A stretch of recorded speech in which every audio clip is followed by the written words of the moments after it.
Mega Man 2 is more than likely the reason Mega Man wasn't a one-hit wonder of a franchise. A lot of people actually think this is one of the best NES games ever, and, well, is it? Don't get me wrong, it's a good game, but this? The second ever game in the entire franchise as the best. I mean, that's possible, but I find that highly unlikely. Saying Mega Man 2 is your favorite Mega Man game is like saying Mario is your favorite Mario character. It doesn't make you stand out, you just picked the most obvious choice. Hell, as of me writing the script, I've only played Mega Man 1 to 6 on the NES and Dr. Ellie's Revenge for the Game Boy, and it is definitely not the best. But why do people think Mega Man 2 is the best Mega Man game? Is it because of the sound, the graphics, the enemies, the gameplay, the story, the sound, again for some reason, the everything, the nothing, the weird mole on my back that's probably melanoma, specifically the second to last room you're in before the final boss fight with all the red, probably corrosive acid? I have no earthly idea, but today I'm going to try to figure this out by doing a good overview of Mega Man 2. And like with every review, we need to take a look at the cover. Mega Man 2's cover was made by Mark Erickson, who was selected by the Capcom America creative team. They told Mark to give Mega Man a pistol, but because he was unfamiliar with Mega Man, we have Mega Man, Trice now, supporting the Second Amendment. Why Mega Man is shooting Quickman makes no sense. They're not in the boss room. It looks like doing a smorgasbord of a few Robot Master stages. Also, for some reason, Crashman and Dr. Light are here. Why is Dr. Light hiding behind Crashman? I don't know. I mean, we can save $10 when I purchase Capcom games, but I already did that in the Mega Man 1 video. What the hell am I gonna do with my $20? Shoot someone who needs some fucking Adderall? Huh, Capcom? With all of that out of the way, now let's finally play the game.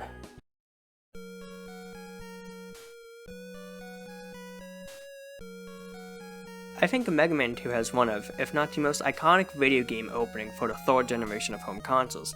The music, how simple it is, telling us what Dr. Wily was up to since we defeated him. The slow build up to see Mega Man standing upon a tower without his helmet. The reveal of the Mega Man 2 logo. If I was an 80s kid, I would have been so incredibly nostalgic for this today. Already from the get-go, we can see that we have the first major change, the normal and difficult game modes. I'm not going to compare them because there's only so many ways I can say difficult is difficult and normal is normal. Like on Metal Man, for example. His Metal Blade can destroy him in 1 hit on normal and 2 hits on difficult. That's, if anything, the main difference. Most enemies just take 2 hits with some slight difference. After selecting our game of choice, I went with difficult because I'm an epic gamer, we see Mega Man go up before it takes us to a new screen, allowing us to start or put a password in. This is a really welcome change because NES games back then didn't have save states like how most games do today. Even SNES games had save states. Every time we defeat a Robot Master, we get a new password, and thankfully, we can write it down. And there's music playing? Oh my god, and there's 8 Robot Masters? Yeah, Mega Man 2 is the first game to have done 8 Robot Masters, something that stays in the classic series, I believe. Technically, Mega Man 1 does get 2 more Robot Masters, Oil Man and Time Man, but that wouldn't happen until Mega Man Powered Up, the remake for the PlayStation Portable. The Robot Masters we face off this time are Bubble Man, Air Man, Quick Man, Heat Man, Wood Man, Metal Man, Flash Man, and Crash Man. And instead of seeing a full sprite, we get headshots of them all. I really like this. We can see so much more detail than just sprites like this. I feel like it does some of the Robot Masters, Woodman, justice. There's also a few ways we can start this off. We can do what Video Gem says, Metal, Wood, Bubble, etc. Or go with Metal, then Flash and Quick. Or start with Bubble, then Heat, then Wood. I really like this, because there's just so many different routes to take. Amazing for replayability. Also, before I begin, I know about the whole pressing B means the stars get replaced with boards, but I didn't do that in this footage. I did start with Metal Man though. Oh my god, a moving platform. This changes everything. Metal Man's stage is relatively creative. The floor and ceiling have gears galore, and there being moving platforms. That's such a great way of shaking things up. And the background has so many gears, and they're doing things like moving pistons. There's also this new item called an E-Tank. Using it regains all of our health, which is very useful, but they are not that easy to come by. It does feel pretty balanced, so it is very uncommon I need to use all of my E-Tanks. The first enemy we see is called a press. It is not a hydraulic press, and it's just some spikes that crush you. If we shoot the press, our shots visibly get deflected, which is incredible. Finally we can see if our shots hit the enemy or don't. Amazing addition. After going through the presses, we see the next enemy, moles. They don't look like actual moles. I thought they were drills. It is also very weird to see them go for metal. Mozo really is for performing power capsules, lives, and weapon energy. Traversing through the level more, moving platform after moving platform, we see a life you can only get if you have something blade like a special item. We can also go down. After falling down twice, we see some Parabots. I don't really know what they do, but they look really silly. Riding on some gears. How did you do that, and why did I hit my desk? And yes, I am including this. Thank you for noticing. There's even more Parabots going to the right. We also see this new enemy, Blocky.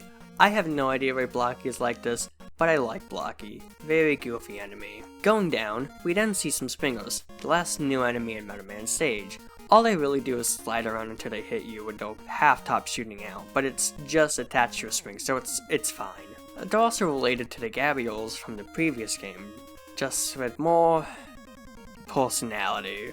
And after that, the boss fight, and the halter is much shorter than in the previous game, and not an enemy in sight too! Amazing change, Capcom. The boss fight with Metal Man is relatively easy if you know what you're doing, but it's tricky if you don't. Metal Man throws saw blades at you, so you have to dodge them while making sure the moving platform doesn't take you closer to Metal Man, and that's bad.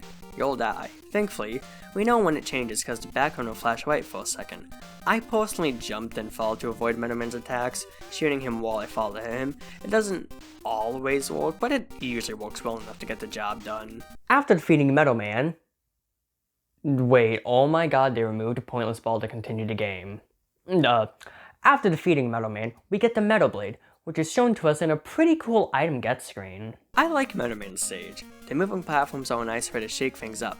In fact, the floor, ceiling, and background are littered with gears makes me feel like I'm traversing through a factory, and the music does this really well too. But Metal Man threw saw blades at us, and saws are really good for dealing with wood.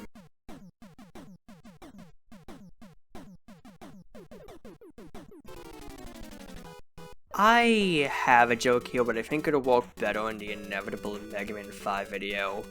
But hey, grass is fun. Usually. Unsurprisingly, Waterman stage is themed around the outdoors. The grass I need to touch, the trees I could climb, and the mountains I can't enter because Florida is the flattest US state. The first two enemies we see are some batons and a rabbit. One looks like a spherical rat, and the other looks like a spherical rabbit. The batons will just sort of slowly fly at you, and the rabbits will hop towards you and slowly shoot purple carrots at you. Traveling through the forest more, tackling every baton and rabbit in our way, we are then greeted with going down. And going down greets us with some more batons. And going down even more greets us with a giant fire-breathing friend eel? Yeah, I have no idea why it's called those. I actually really like enemies like Friend-eel. Big giant enemies that sort of act like mini-bosses. There isn't even one Friend-eel, but there's 3 of them. 3 friends! Same color palette too. But after defeating the hot dog trio, we then get to go back up to be greeted with more going up. And after that going up, we are greeted with a monkey. A monking to be specific. There's also Pee-Pee and Co-Pee-Pee here, and this is definitely an annoying combination of enemies to have. Especially since we're above air and can, fall to our deaths. Something that definitely won't happen again in this entire game, I'm sure of it. Why is Airman's sprite fading on the screen? Unsurprisingly, we then get to go down some more, take on some rabbits, and then we are greeted with the fucking Roadrunner from Looney Tunes. The Cuckoo. I don't really know how to feel about them as enemies. They do their job fine, I guess. Kinda hard to defeat and dodge if you don't know what to do, which I only figured out how to do when recording my gameplay footage. But after all of that is the boss fight with Woodman. Woodman's boss fight is alright. He summons his leaf shoot around him, shoots exactly 4 leaves up into the air, which then float down, and shoot his leaf shoot at you. When his leaf shoot isn't around him, you can then attack him, while being sure not to let the falling leaves hit you. I myself still struggle with this, but I think that's a good thing. I would have to give it a good few swings in order to figure out how to do it without getting hit. A good challenge. Usually, without the atomic fire, I just spam the Metal Blade with the right timing until Woodman is no more. After defeating Woodman, we get the Leaf Shield, which is, unsurprisingly, the Leaf Shield. I think Woodman's stage is alright. It stands out so far, but it doesn't really do anything to shake things up and make it stand out. Like, instead of Woodman, we could have gotten a Leaf Man or a Nature Man, and Woodman's stage would have worked well for both of them, but that's kind of the problem with doing stages and enemies themed around stuff like nature and water. There's only so many ways to make it stand out. Hopefully if we ever have another Mega Man stage with nature, it'll stand out. Even though Woodman stage is themed around something generic, I like it. It's alright. The music is an absolute banger, and I feel like an explorer when I go for the stage. But again, it doesn't stand out at all. But this next Robot Master does stand out, and has the most annoying eyesore of a background that works in the memorability factor. What did I mean by that? Whatever, it's Bubble Man.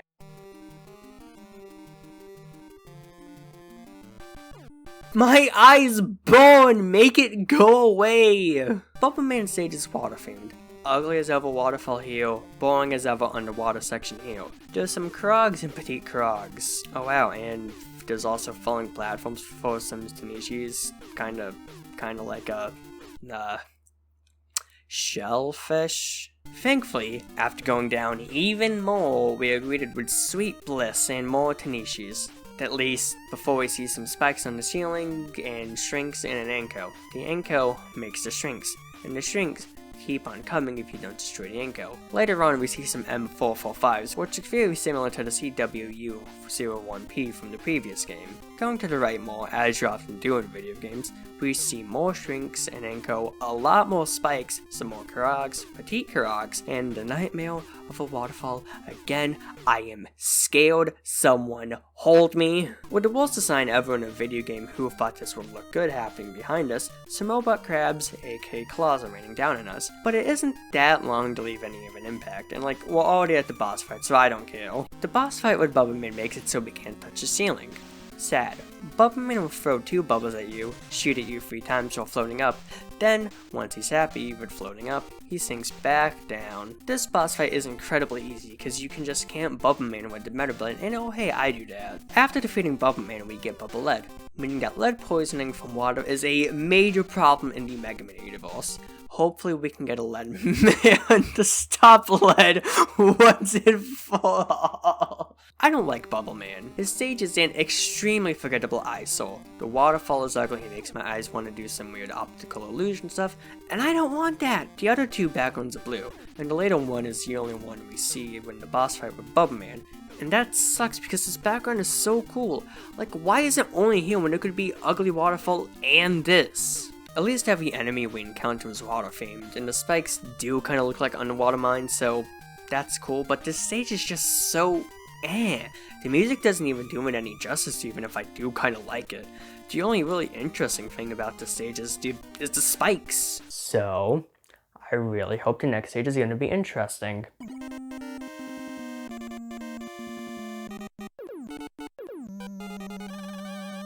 You know, maybe I want to be an ale salesman now. You know, I really don't know why you're finding someone called Ale Man when his stage is more so tiki themed. I don't really know, but it's just sort of a weird combination. But whatever.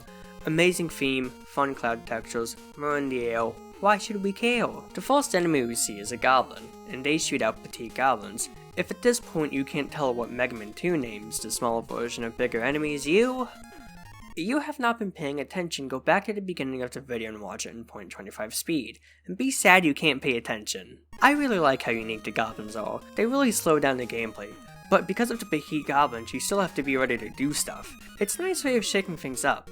After going past not 1, not 2, but 3 more goblins, we then see a Kaminoe Guru. They kind of look like Gutsman, but they sit in clouds and throw lightning at you. After defeating them, the cloud stays and you can ride on it. That is a pretty good enemy if you ask me. They're kind of like a combination of Gutsman, Hulkman, and Lakitu from the Mario games. 4 more Kaminoe Gurus later, and we see the return of the PP and Kill PPs, now with a new color palette. Let's comment on how the clouds visually block you in the PPs, making this much more difficult than the last time we saw any PP. I really like this. More ways of shaking it up. Moving right some more, we then go down and see whatever this is. This is apparently called a Storm, but I don't see it. They just sort of shoot stuff out of their base. Nothing special. Kinda unique though. Going down more, we see 2 more goblins. Going right even more, we then see what might be a combination of Mega Man and Ale Man. Saburo. They don't do anything interesting other than just being a fan. Pretty easy enemy on its own, except for the fact that we see more PP. There was also this fake out Saburo, and I don't know if it's just me who has this fake out, so if you do, please say in the comments. After all of that though, it isn't all too bad because of how close the boss room is. And I actually get to do a cross-examination right after the episode where I introduce it too. What am I going to be comparing? Simple. The way I personally defeat Ailman against what the manual says to do. Ailman sucks as an enemy, and I hate him. He'll shoot out a bunch of mini tornadoes, and then when they go towards you, they also push you away from Ailman. They're also almost always in the perfect position to make dodging them really hard. After shooting a good few out, Ailman will jump to the opposite side of the screen, and when he's right in front of me, I cram him full of leaves as they stare at his back. Usually. And this is my preferred way of doing this, but the manual says to shoot as quickly as you can before he has a chance to throw more tornadoes. He will usually throw 2, 3, or 4 sets of tornadoes before a proficient player defeats him. You know, it's not that bad, but if it's your first time playing the game ever, yeah, no, it would be awful. Let's move on to Crash Man. Ailman's stage feels like one of the hardest. That isn't a bad thing, but you know, it's Ailman. And the boss room with him is really ugly since it's the same scale over and over again. Unlike with the last video where it was a big rectangle showing different stuff like with Metal Man and Bub Man's, or with Woodman's where it will combine with itself. At least after defeating Ailman we get the Air Shooter and Type 2 special item, both of which are using Crash Man's stage.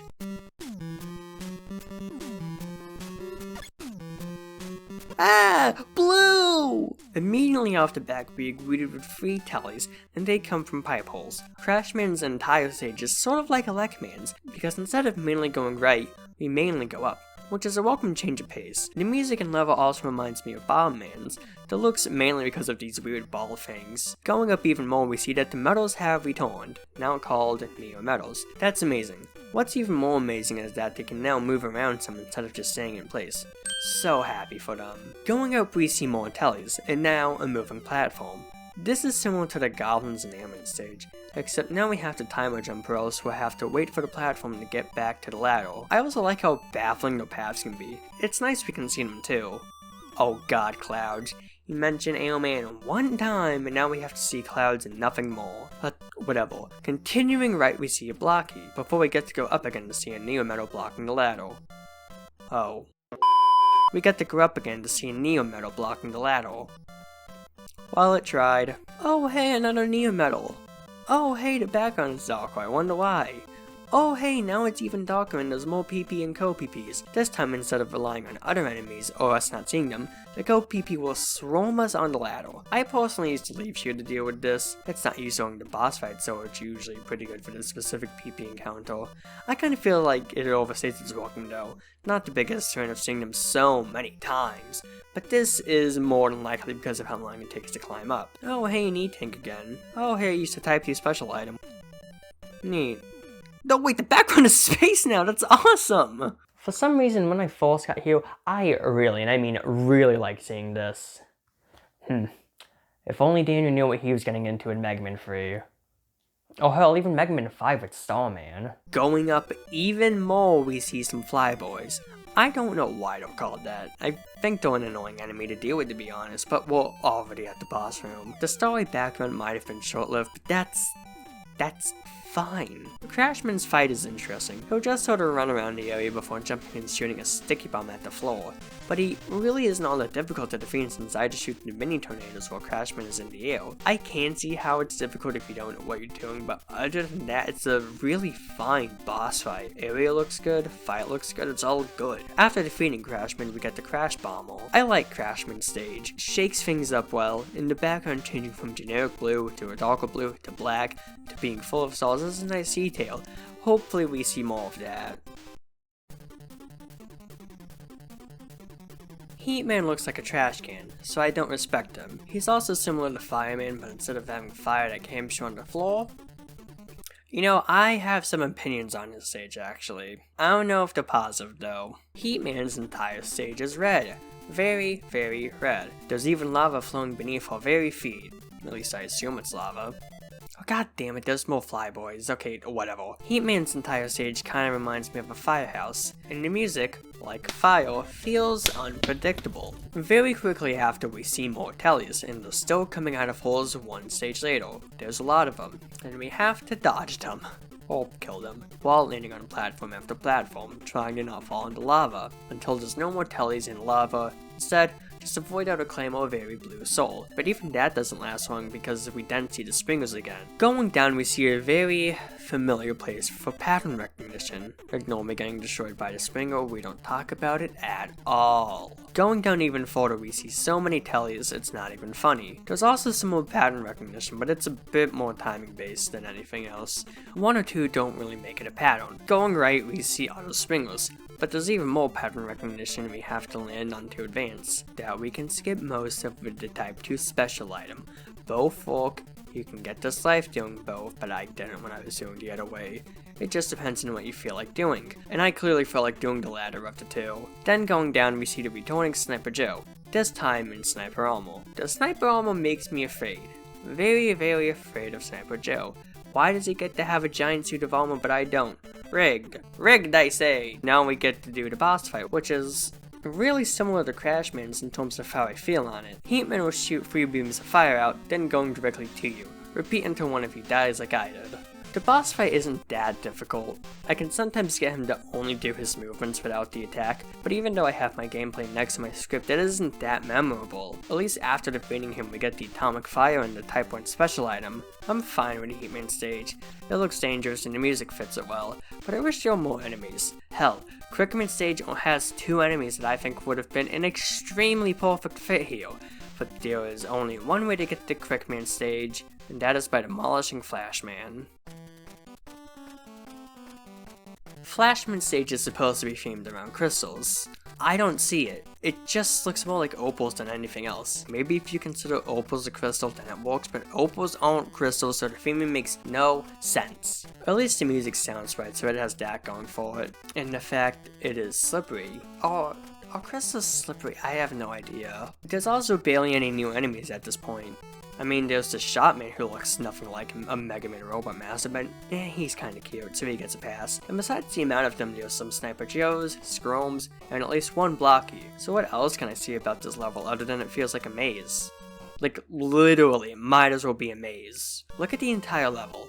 Notice how there's branching paths that don't really need to be there. It's like one of those mazes you'd get when you were waiting for your food in some restaurant as a kid. It's so incredibly easy, it just doesn't feel like it would punish you for going the wrong way. Maybe trying to imply the stage is a cave full of crystals, each with branching paths? I really don't know, I just don't like this level, apparently. Like, the entire level is slippery, right? But there's no crystal that looks like this, or is even slippery. And once you beat the level like twice, you can find out the best way to go. It isn't even that difficult until you're almost at the boss fight with Flashman. And even then, if you go down the path with the Sniper Joe and don't fall, which is relatively easy, then this level is a piece of cake, and you get another E-Tank. This level, it just... God, I hope in the future anything crystal related to Mega Man improves tenfold. The boss fight with Flashman is very similar to Heatman's, which is similar to Crashman's. He'll move from left to right, freezing time every now and then, before shooting a bunch of shots out in whatever direction he's facing. He's not that difficult to beat with the Metal Blade. How Metal stops time manipulation beats me, but hey, I've never made a robot before. After defeating Flashman, we get the Time Stopper and the Time Freeze special item, which lets us climb walls. But there's only one Robot Master who's weak against this item. It's Crickman, whose stage does something that I think is pretty neat. Maybe it'll be a series staple for some ungodly reason. Only one way to find out. In Crickman's stage, we need to be quick, and like with the previous stage, we need to fall. The music is very fitting with all of the go go go energy it has. It's probably the most iconic level in the entire game, with one of the most standout enemies, the Force Beam. Starting off with Scomes, we have to go down some in order to see the Force Beam shoot out from the left and right side of the screen, hell-bent on turning us into scrap metal with one single hit. Oh, and there's this spring right here. We see the Force Beams more and more, along with another springer, before we finally get a second to recover, being able to get a life, weapon energy, and/or an E-Tank. Thankfully, going down after that, we get to go right before suddenly the screen goes black. That is before this new enemy called a Change Key Maker shows up. And if you don't know what it does, take a good, long look at its name, and then come back to me. Defeating it with or without it having made a change, he darkens the screen again. I really love this. It makes it difficult to see anything like death pits. I just don't like how you have no way of knowing if you're stuck on something. They could have easily fixed this by placing down an enemy. Going down yet again, you're forced to dodge more force beams. I don't think they ever despawn. More going down, more dodging force beams. Here's some weapon energy that's hard to get. Even more going down. This room has a life and a power capsule. Even more going down. I don't know how you get this weapon energy, but I'm bored of saying that we're going down. Oh god damn it, more Sniper Joes. Thankfully, there's usually only 2, assuming you don't make any new ones. Before the time stop where you freeze Quickman and just sorta wait. After waiting, I shoot at Quickman with the Mega Buster as best as I can. Kinda hard when he needs him down. I was like, my god, so fast. At least his boomerangs are fun, and we get them after we defeat Quickman. Quick Boomerang. Weird name. Like last time, this is where the review is going to get more reviewy than walkthroughy, even though it has been a lot more reviewy, but still. Dr. Wily's first and second stage both probably have one of the most iconic video game soundtracks. You can hear it right now. Amazing stuff. The background being mainly teal and the ground being a punch of orange works really well, especially when we're climbing up into Dr. Wily's manufacturing plant. The only real issue I have with this level is that it just feels too easy. The only hard part being us having to deal with the Sniper Joes. Even the boss fight isn't that hard since you can just quickly spam the Quick Boomerang at the Mecha Dragon before it spits out any fireballs at you. I really do like the enemy placement in this level though, starting out with peepees, before quickly moving to Squirms, then Sniper Joes in the climb, one Lone Springer, and then some tellies that are breaking every rule they have set up, thus ruining my immersion. I can't believe it's taken me so long to see this, but maybe this game can go suck some bolts. Oh god damn it, stage 2 looks ugly again. It's so olive, why? If anything, WILY Stage 2 is probably the weakest link of the bunch. It's just so forgettable, it feels like I'm doing stuff I've already done before. Like, all of the spikes for example. That just feels like this section in Heatman stage. The section where you go down feels like Flashman stage, and the section after that feels like I'm back in Metal Man stage with all of the moles and presses. The only interesting thing about this level is the boss fight at the end. It's so unique. Like, we have to use the bubble head, which is affected by gravity, so the wind isn't just handed to us on a lead-based platter, but the enemies can just stalk us, and the thing we're standing on, that forms the walls and ceilings, is the enemy, forming together, leaving safe spaces in the wake. It's honestly a really interesting gimmick for a boss fight. It makes me wonder what an entire stage would be like if it was him doing the Pico Pico Con. I don't know if I have anything positive to say besides the boss fight is interesting, but like, I don't know man, you can farm for stuff using the walls, that's all I have to say. Oh my god, it's the same as the last one, boring, forgettable, and yellow as all hell, for the most part. The best part of it before the boss fight is the section where all of the water spikes, but it's not that hard. There's also this big fish, but it is as big as a threat as I Am Normal, which is not at all. At least the music feels tense, but the boss fight can only make up for it so much.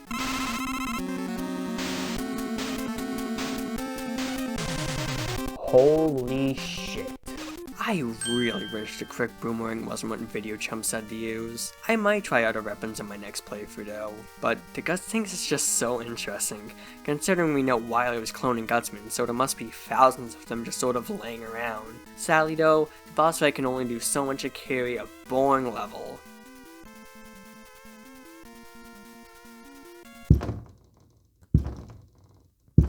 First of all, at least it's purple and a lot less ugly than the past two. Now, you remember how a few minutes ago I basically said it'd be interesting for a level to have the Pico Pico Con gimmick? Well, this level has a gimmick. That being you can fall through the floor. One problem. You can't see shit! That is so insanely unfair. That gimmick aside, it just feels the same. The boss fight also reeks of bad game design. You're only allowed to use the Crash Bomb, which on paper is fine, but you can get soft locked if you don't do a specific path to defeat all of the boo beams. How else am I supposed to know to do that without 1. Trial and error, 2. Word of mouth advice, and or 3. Never in a million years doing this part without some cheat to make me invincible. Oh, rewinding, yeah, that does work. I hate this section so much.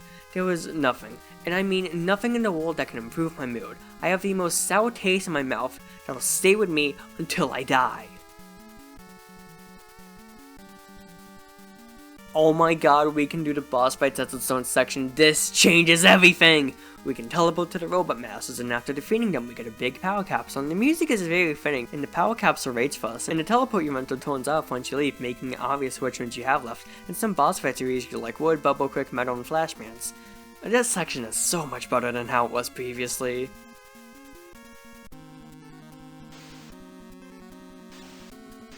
This boss fight isn't fail.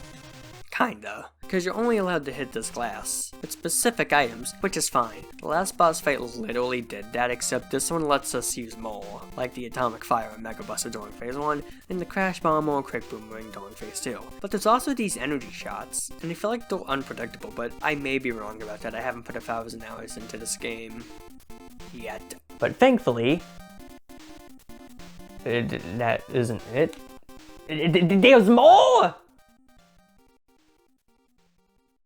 Alright, so, this place is creepy, unnerving, there is no music, and the only thing here besides us is some red liquid and acid, which totally isn't blood, the sound of it dripping filling the areas. At least until we make it to the boss room and see...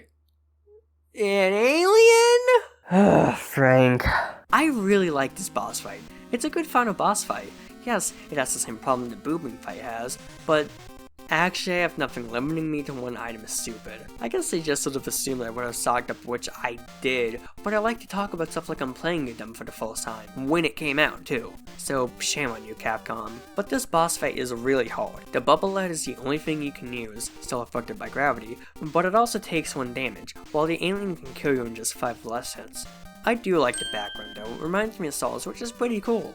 It is very fitting when you finally, after all my gameplay now, defeat this alien, which actually was a hologram by Dr. WILY?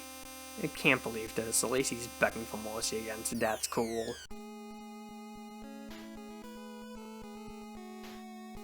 From the beautiful red, orange, and yellows of fall, to the bitter coldness of winter. Life coming back in spring after everything was once dead. Life, which has its ups that can't be enjoyed without its downs, until summer comes. And then, hopefully then, you can back out of whatever problems you have. I mean, I don't have to fight an evil scientist to save the world, but I don't know. I do have to deal with a giant bunny heli. I do like this ending cutscene though, and the credit switch reused a Robot Master thing with the Kill PP Easter egg. And well, that was Mega Man 2. I really can see how this became the game to basically save the Mega Man franchise. If I had to describe Mega Man 2 in 2 words, it would be balancing issues. It definitely did feel like a Mega Man game, don't get me wrong, but it feels too easy, and I didn't even go with normal, the game is just like this. The Dr. WILY stages just get easier and easier until suddenly stage 4 comes to kick you in the stomach, and the final boss fight with WILY and his alien hologram feels like it remembered the original game and tried to get to that difficulty. The game also looks worse than Mega Man 1 at times, like in Bubba Man's stage. That waterfall makes me want to sob. But besides the waterfall and some less than ideal color choices, the game looks a lot more vibrant than the previous game did. The enemies also felt pretty solid, especially the Robot Masters, but a few of them in the stages were just too easy this time around. If I had to give Mega Man 2 a rating, it would be 7.4 out of 10 holographic Dr. WILY aliens. Don't get me wrong, this game is good, and I'm grateful that it's basically what got people into Mega Man, but it just feels so easy. It looks like hot garbage more than Mega Man 1 did. On the positive side though, Mega Man 2 did bring a lot of improvements. The main one being that we can see our shots get deflected, the Robot Masters have their own section, and a lot of the levels are really different. Metal Man's has the moving platforms, Quick Man's has the false beams, and Heat Man's has pattern recognition. So if anything, Mega Man 2 is a pretty good game with some flaws, just like every good game. Except this one seems extremely overhyped here and there. I mean, if everyone loves sequels, just look at my room! I moved my bed! I just didn't mention them tonight because I thought nobody would care. But clearly, since sequels are just so good, and if I'm gonna be just like everything else I like, that means one thing. I need to become a sequel.